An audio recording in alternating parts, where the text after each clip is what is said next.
One of the unfortunate side effects of Nintendo's monopoly in the 1980s was the sheer amount of third-party support Sega missed out on. Countless classics remained locked to the NES due to contractual obligations, and it wouldn't be until the early 1990s that things would change. Castlevania happens to be one of the games I loved on the NES, and I was really hoping Sega would get one of their own shortly thereafter for the Master System. That never came, so Sega brought in Sims to work with their internal team at Sega CS to produce a title similar to Konami's Vampire Adventure.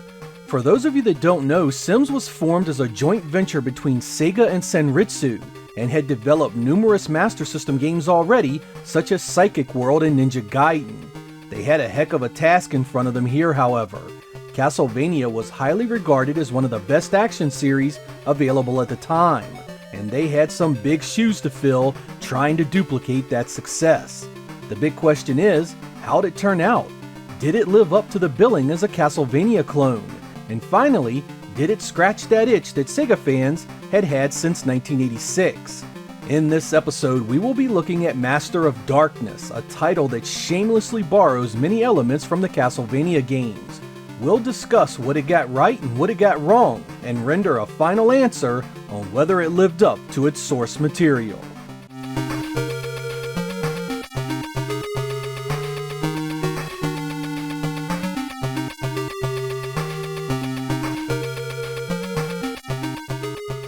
It wasn't enough for Master of Darkness to just look like Castlevania, but it needed to play like it as well. There is no doubt that the two share a ton of similarities in this category. The core mechanics are virtually identical. The main protagonist is a psychologist named Dr. Ferdinand Social, and his quest is to stop an evil cult that's trying to revive the Dark Lord himself, Count Dracula. Like Castlevania, you'll do some platforming, battling enemies like bats, skeletons, and ghosts, and use various weapons in the process. One of the main differences between the two is that Master of Darkness allows you to change your main weapon. Instead of being tied to a whip the entire way, you can use knives, swords, canes, and axes as your main weapon. Secondary weapons are here as well. These are your projectile-based attacks and include guns, bombs, and boomerangs. These weapons all have a definitive hierarchy in regards to damage potential and range, and you'll quickly develop favorites. For example, the starting knife is damn near useless in the later stages, while the bomb gives you the benefit of attacking enemies above you. Much of the environment-based play is extremely similar to Castlevania as well. Most areas are connected by stairs with upper and lower sections to traverse. Items like life potions are hidden throughout the areas, and you need to break some stone masks to find the different weapons to use. Of course, you get loads of enemies that try and slow you down every step of the way. This maniacal cadre of bad guys includes things like wizards, owls, and of course, the bat. Bats are by far the worst, and their erratic patterns are often at the heart of much of the challenge here. In fact, if you learn where the bats are in this one, you are halfway to a defeated game. Of course, you also get plenty of holes to fall in, spikes to impale you, and water to drown in. As with any good platformer, half the fun is learning the best way to tackle each level, and the overall design here caters to that. A lot of the early areas are just simple left to right affairs of little note, but later levels incorporate lots of verticality and become quite platform heavy. Hell, there is even a clock tower with gears and swaying pendulums for you to jump on. The Castlevania vibe is strong with this one, and it is no doubt the game's main source of inspiration.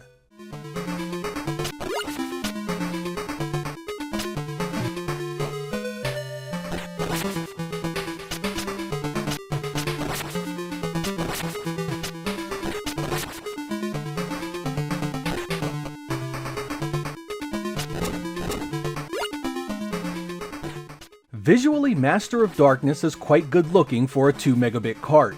The variety in the available 5 stages is impressive, with each one broken up into 3 play areas except the final area. You'll see the typical trappings of these types of games.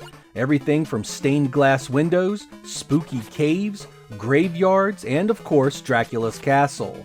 This visual diversity helps each stage feel like its own thing, and you typically see a new enemy or two with each one. Being an 8-bit title, you don't have the majesty of loads of parallax scrolling, but the backgrounds still look good for the technology. The color is perhaps the most surprising element of the visuals.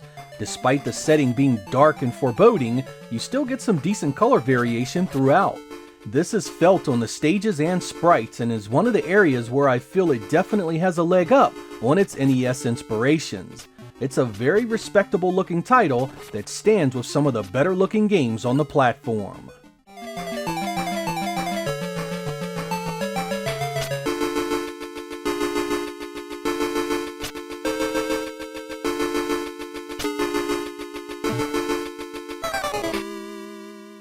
Now, I'm not going to even try to come off as being objective in the sound category. When it comes to the music of Castlevania, it's point blank some of the best ever. So when I compare a game to it, I don't mess around with being kind.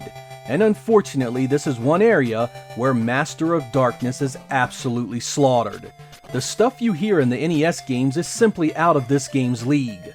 Hell, it's not even the same sport. The brilliance you find in the 3 mainline NES games is unforgettable, iconic even, and it is simply put, much better than anything you'll get in Master of Darkness. With that said, I do like the music in this game. It's got a nice rhythm and flow to it, and it does fit the environments quite well. Taken on its own merits, I'd even say it's some of the better music for the hardware. Let's have a listen to a few of the better tracks.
Unfortunately for us here in North America, Master of Darkness never made its way to the Master System.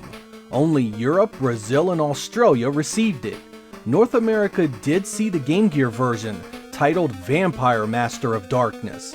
Conventional wisdom will tell you the two versions are the same, and that you could play either one for the same experience. That is definitely not the case. While I can enjoy the Game Gear version, it's the Master System edition you want to play, if given a choice. The portable release suffers from an extremely zoomed-in display that can affect gameplay. On the Master System, the play area is given maximum size, so you can easily see enemies and their patterns in advance. The downside to playing on console is that it's expensive, typically going for $100 or so complete. I'll let you decide whether it's worth that for your collection, but if you have an EverDrive or play via emulation, the Sega Master System is the way to go. I suppose I should level a verdict of some kind as far as a direct comparison to Konami's work. Is Master of Darkness as good as any of the NES Castlevania titles? No, it's not, and here's why. While it certainly looks the part and has a number of upgrades that help it stand out, it also has some infuriating design elements that hold it back. First, while I actually like the fact that you can change the main weapon you use, this can become a killer of fun at certain times. In later stages, it can take 3 or 4 hits to kill enemies with something like the knife, and with the weapon drop slowing to a crawl, it's easy to get stuck with something you don't want for a very long time. Boss battles are also uninspired. While Castlevania had you fighting absolute horror icons, this group is little more than wannabes bopping around the screen for an easy slaughter. Most offer no challenge at all, and their patterns are easy to recognize and counter. Finally, and this is a big one, the enemy attack patterns are just plain cheap as hell. Instead of a smooth and aggressive set of animations and brilliant placement on the screen to make jumps and navigation a challenge, Master of Darkness assaults you with erratic and fast attacks that score cheap hits. You would think this would make the game hard, but it doesn't. Instead of proper balance, you instead just get loads of life replenishment and can take a ton of damage. Any gamer with decent skills will easily beat this game the first time they play it.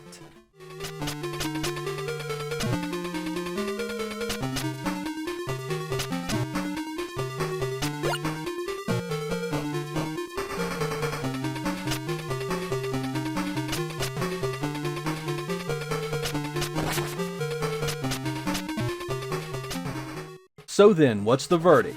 Is it a complete flop, or does it compete with Castlevania as Sega intended? Well, it's no flop for sure. This is a very fun title that scratches that itch for a Castlevania-like experience.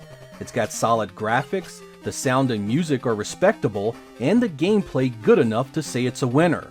There are even a few branching paths, and the final stage is a bit of a maze you need to explore and figure out.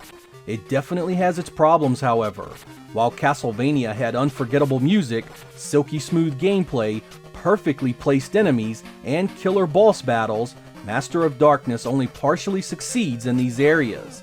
It's too easy, the enemies are cheap, the boss is forgettable, and the music lacks the same punch. But I do not want to come off here as overly negative. What Master of Darkness does get right, it does very well. It just had the unenviable position of being compared to one of gaming's greatest series, so the critiques can be a bit on the harsh side. The real shame here is that it's more than good enough to have deserved a sequel on the Sega Genesis, and a second go-around could have yielded many improvements to make it into a fine series of games. Instead, we are left with a one-and-done entry that, while not quite the game its inspiration was, still stands on its own as something very much worth playing. I'm Sega Lord X. Thank you guys for watching, and I will catch you next time.